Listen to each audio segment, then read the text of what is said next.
Okay, depth check, just past 3,000 meters. We're right on the edge of the main debris field now.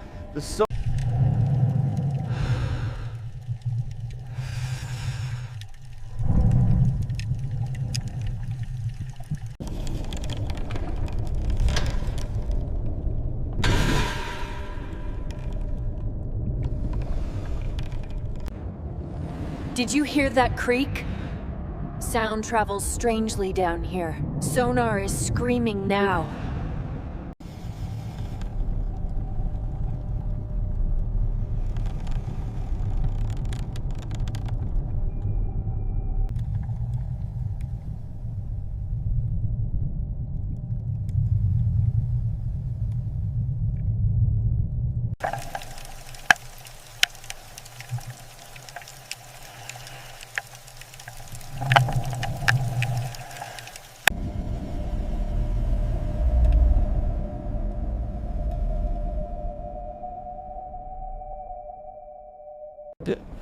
Look at that. Hatch number 1, wide open. It's a straight shot down into the cargo holds. That rat...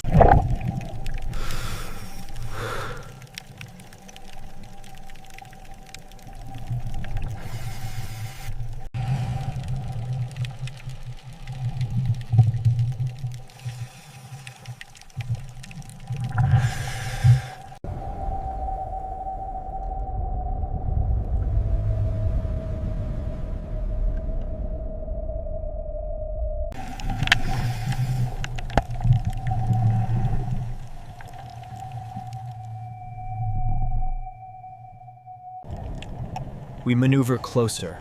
Our lights catch a glint. It's the remains of a wooden deck chair, the brass hinges still bright.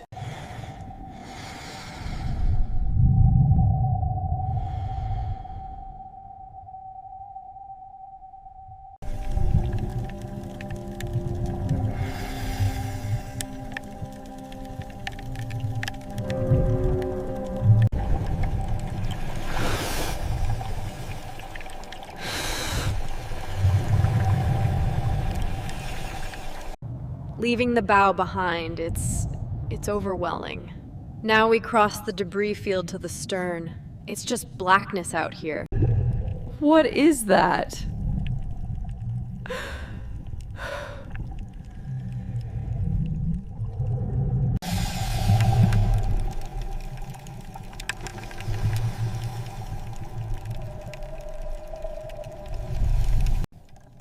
Let's check dialogue timing. It's been a while.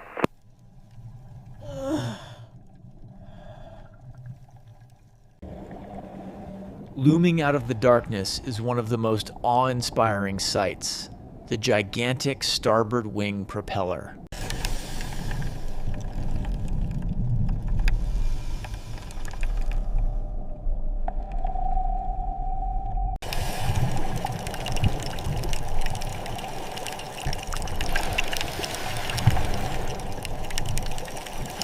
The stern, it's hard to process. It's just gone.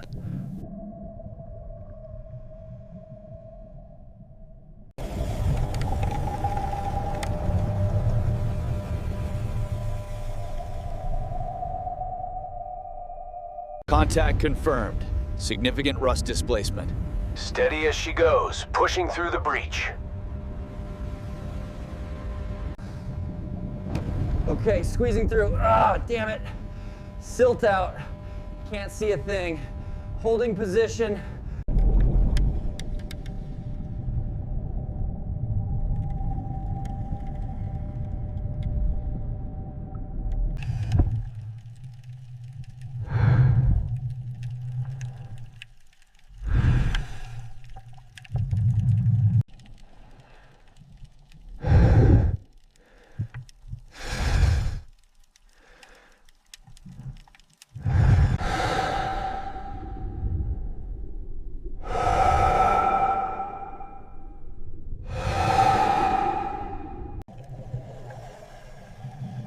Visibility is clearing up a bit.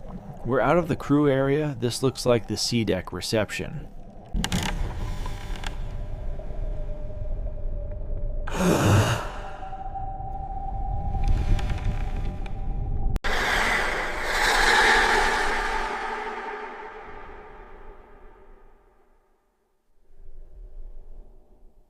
We're passing D-deck now. The arches are completely stripped. Look at that grenadier fish circling the camera.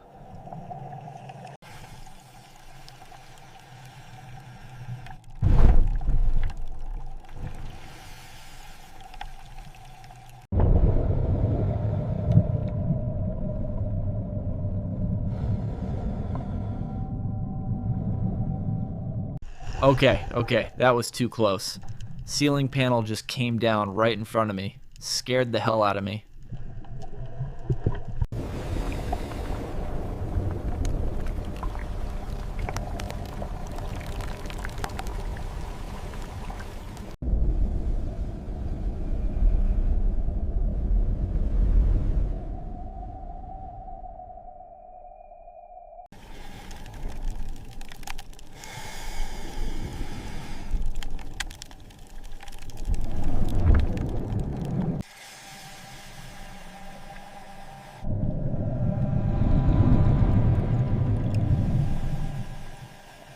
Heading back up, Scotland Road is blocked. I'm going to try D-deck, the first class reception area. It should be more open, hopefully less things falling on my head.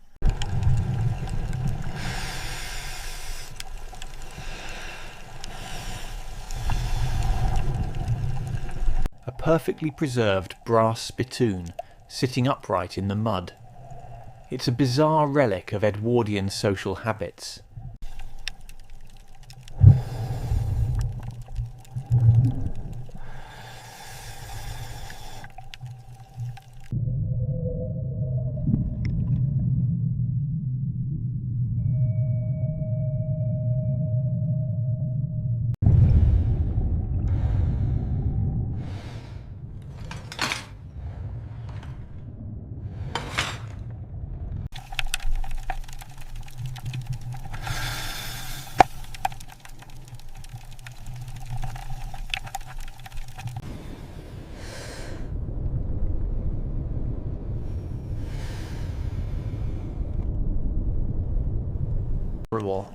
We're in the main galley now. It's tight in here. Look at those ranges. Massive. They couldn't.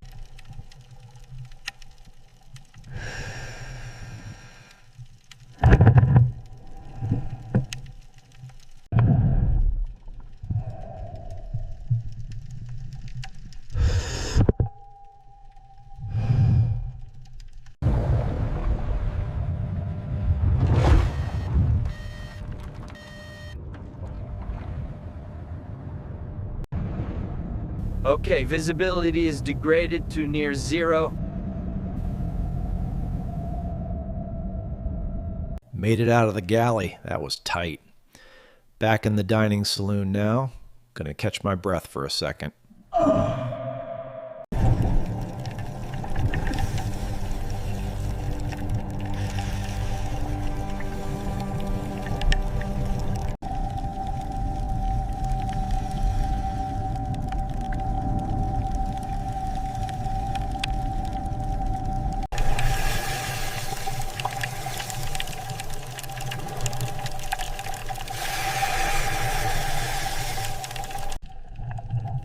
We're inside one of the first-class cabins now.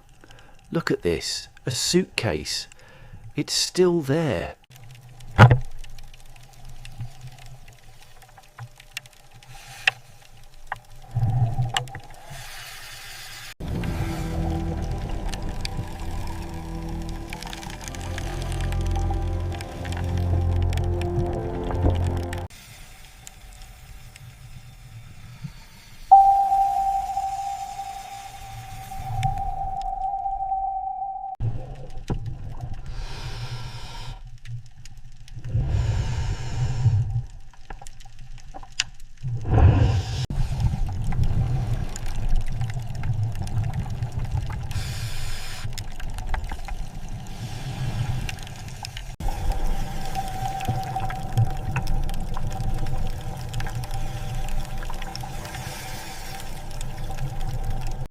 Oh wow, look at these tiles. This is the Turkish baths. After all that rust and destruction, this looks Here in the cooling room, nearly 2 miles down, we find the elegant carved legs of a teak couch.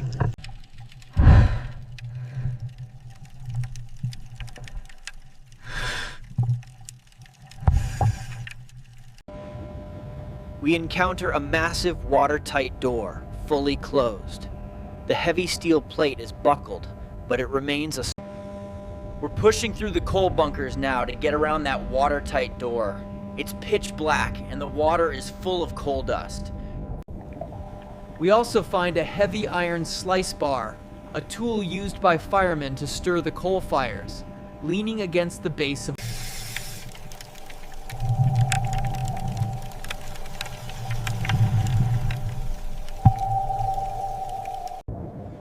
We're moving between the boilers toward room number 5.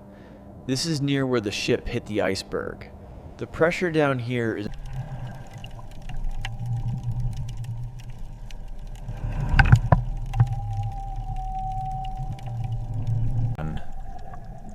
As we scan the silt near the damaged bulkhead, our lights catch several small, dark objects.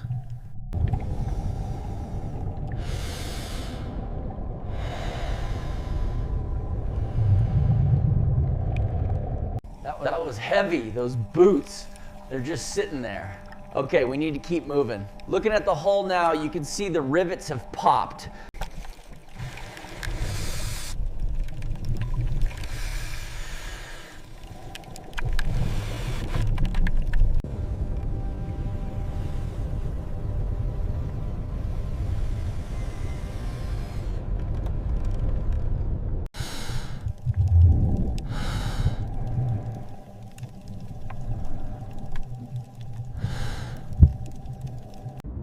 Oh my God, I didn't expect that. A skull. There are still people down here. We need to move on. We shouldn't stay here.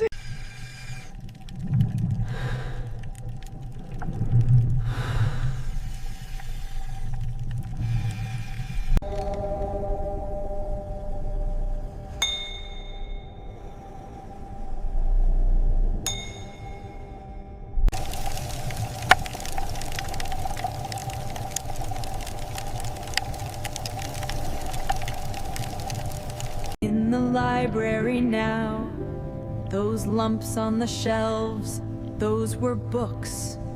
All that knowledge and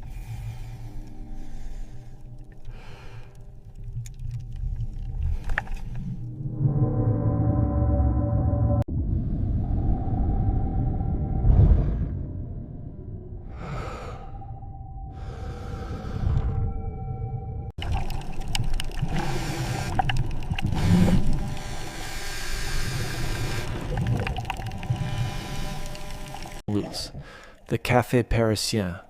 It's just an empty shell now. You can see the remains of the wicker furniture. It just looks like...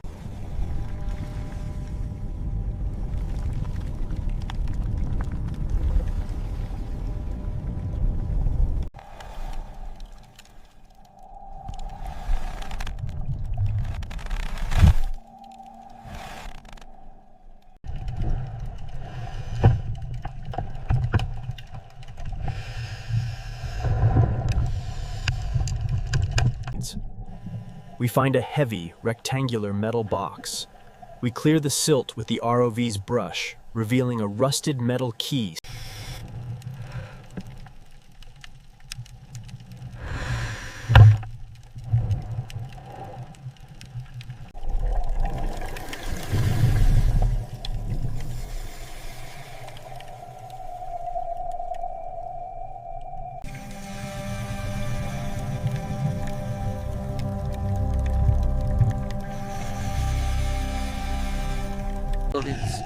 These are the engines, the biggest ever built at the time. They're like 4-story buildings. And look at that crab.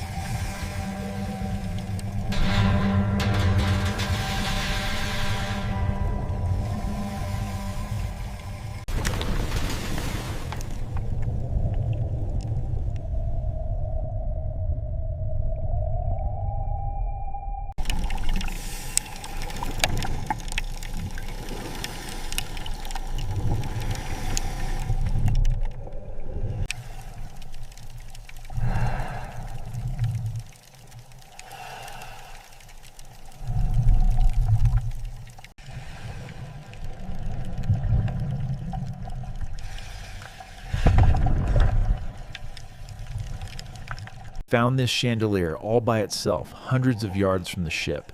It's perfect, not a single crystal broken. How did it survive that fall?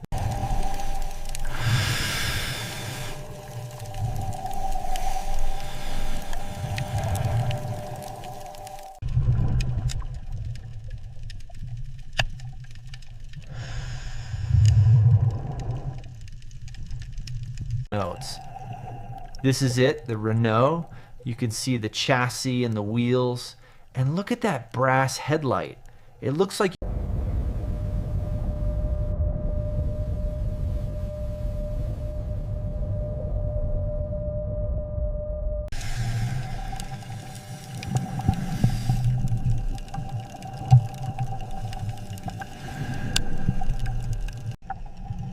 Back at the bow, that jellyfish was incredible, like a ghost.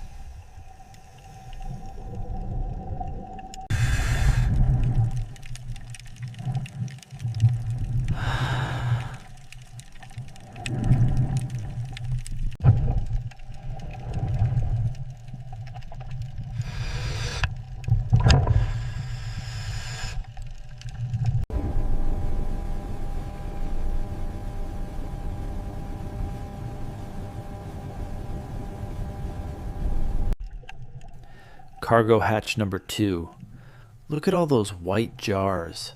Probably pomade or medicine.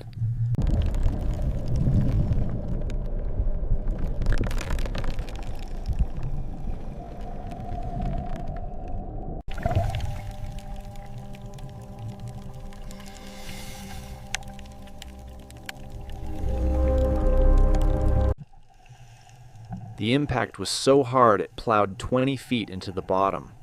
Look at this mound of mud, it's full of debris.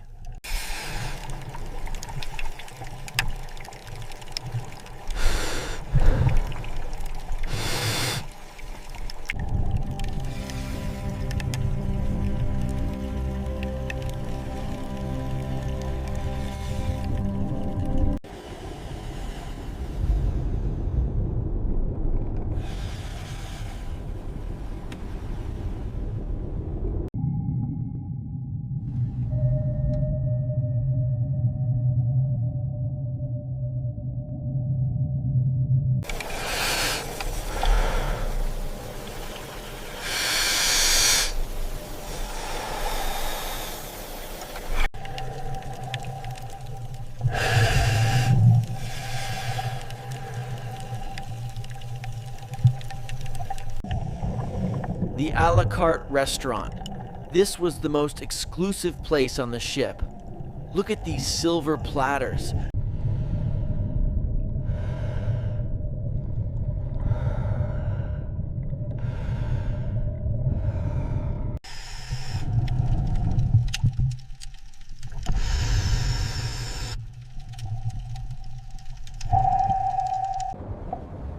Looking out the portholes now. It's just black. Nothing but 3,000 meters of water between us and the sun.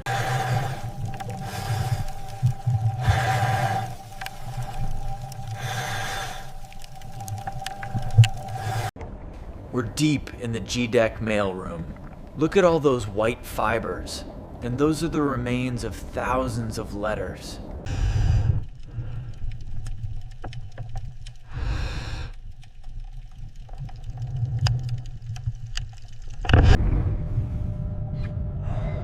We're carefully threading the ROV through the gap. The sensors are beeping. Finally made it into the specie room. No gold bars, but look at those coins. And that monocle.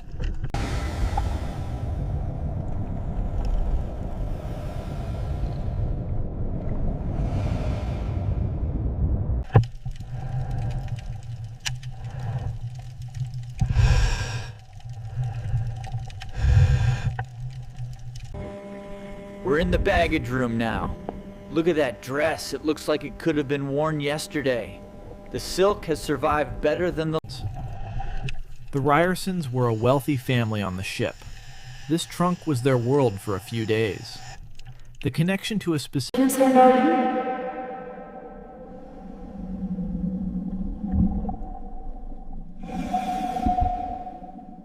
These are the dynamos. This is where all the electricity for the ship came from. The lights, the wireless, everything. It's incredible to be this deep.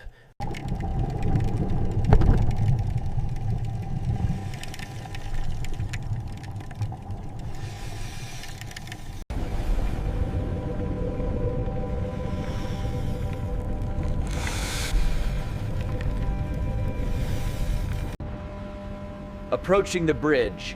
The wheelhouse is gone, but there's the telemotor, the heart of the ship's control.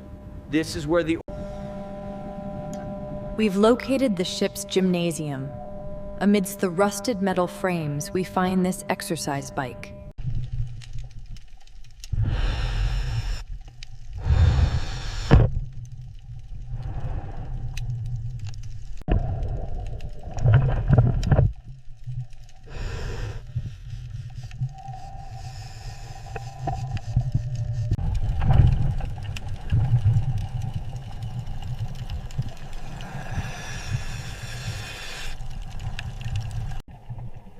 Another safe.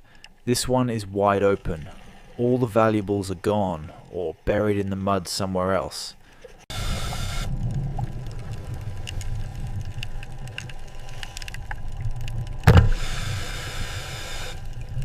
This is the treasure people talk about, but it just feels like a lonely reminder of the wealth that couldn't save anyone on that night.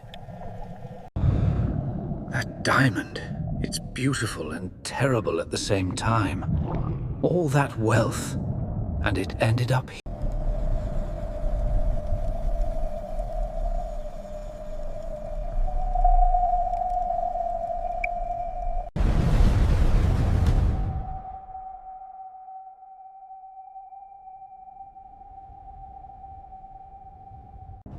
One last look at the telemotor.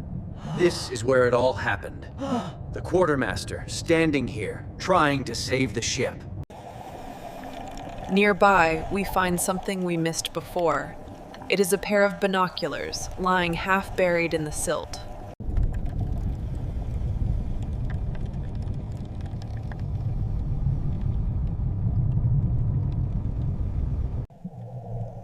Looking through the skylights one last time, you can see into the cabins. It's a very intimate look at the ship. It's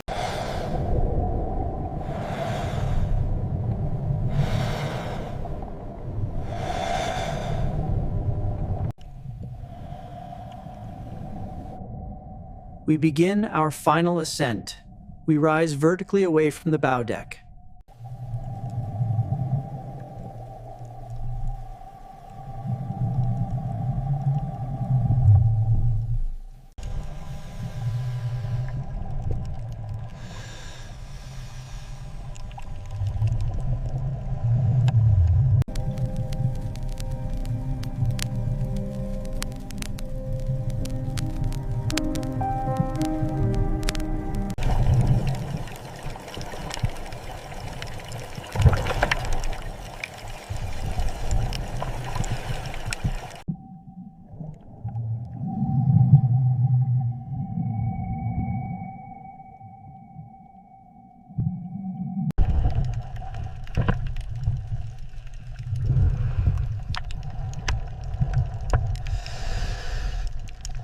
"200 meters. Look at that light. It's beautiful. We're back in the world of the living. It's been an incredible journey, and I'm so glad you could join me.